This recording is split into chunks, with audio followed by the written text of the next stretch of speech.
Hello friends, আলু আমাদের প্রায় সকলেরই প্রিয় সবজি। যে কোনো ধরনের তরকারি রান্নাতে আমরা আলু ব্যবহার করে থাকি। আমরা সবাই জানি যে মাটির নিচের আলু কিভাবে চাষ করা হয়, কিন্তু বর্তমান যুগে এখন বাতাসেও আলু চাষ করা সম্ভব। এই কথাটি শুনে একটু অবাক হলেন, তাই না? হ্যাঁ, আজকে আমি আপনাদেরকে বাতাসে কিভাবে আলু চাষ করা হয় সেই বিষয়ে জানাবো। তো চলুন শুরু করা যাক।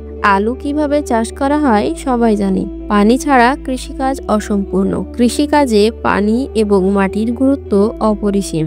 বর্তমান সময়ে সার এবং কীটনাশক ব্যবহারের পরিমাণ বেড়েই চলেছে। সেই সাথে চলছে বৈজ্ঞানিকদের নিত্য নতুন টেকনোলজির আবিষ্কার। এই সবে আমেরিকা, রাশিয়া, ক্যালিফোর্নিয়া সবার থেকে এগিয়ে। আজকে আমরা দেখাবো অ্যারোপনিক ফার্মের মধ্যে বাতাসের সাহায্যে আলু চাষ করছে। এটা এমন এক ফার্ম যেখানে শূন্যের ওপর বাতাস এবং পানির সাহায্যে আলু চাষ করা হচ্ছে। আর এখানে প্রতিদিন হাজার হাজার টন ফসল উৎপাদন করা সম্ভব।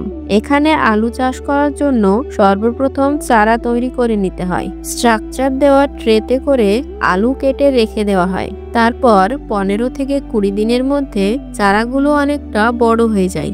গাছগুলো লাগানো হয়ে গেলে এগুলো পাঠিয়ে দেওয়া হয় অন্য সেকশনে, যেখানে অনবরত পানি স্প্রে করা হয়। নিচে একটা পাম্পিং সিস্টেম করা আছে, যেখান থেকেই পানি স্প্রে করা হচ্ছে। গাছগুলোর বয়স যখন 6 মাস হয়ে যায়, সেখানে কোনো রকম সার বা কীটনাশকের ব্যবহার না করে শুধুমাত্র পানির সাহায্যে চাষ করা হয়। আর এই যে অ্যারোপনিক ফার্ম, এটা পুরো গ্রিন হাউস টেকনোলজিতে তৈরি করা হয়েছে। এখানে বাইরের কোনো পোকামাকড় বা জীবজন্তু ঢুকতে পারবে না। গাছগুলোর শিকড় এখন অনেক বড় হয়েছে এবং ছোট ছোট অনেক আলুও ধরেছে। এই ফার্মে একদিনে হাজার হাজার কেজি আলু পাওয়া যায়।